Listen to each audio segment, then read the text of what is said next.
What's up guys, this is Charles with Rocky Mountain ATV MC. Today I'm giving you a closer look at the Tusk tire bead tool.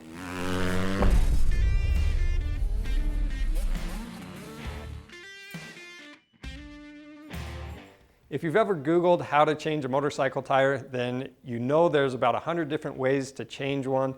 Now, no matter what method you use to change your tire, this is a tool you don't want to do the job without, so let me show you how to use it. Now, some people like to start across from the rim lock. I actually like to start almost 90 degrees from it and then work the tire on all in one direction.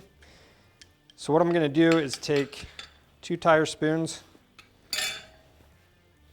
pop the bead down, and insert the tire bead tool. And then we can work the tire on around the rim lock.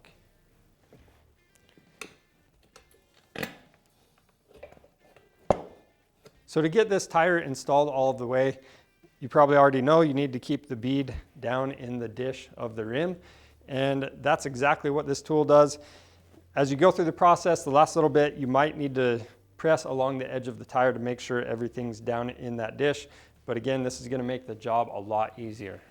Now, the other thing this tire bead tool does is, as you're working the tire on, sometimes it wants to creep off on one side, and this just locks it in place so you don't have to fight it. As you pull one side down, the other side doesn't pop up. So this last little bit, I'm just going to pop this on. As you can see, the tool is keeping the bead in place and from creeping up.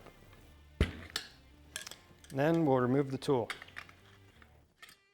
After that, we just need to pump the tire up with some air. We'll install this back on the bike, and that's all there is to using the Tusk tire bead tool. If you need it, it's available on our website along with any other tools you might need for your tire change. We have a lot of options on there. And don't forget to subscribe to our channel for more helpful content. Thanks for watching.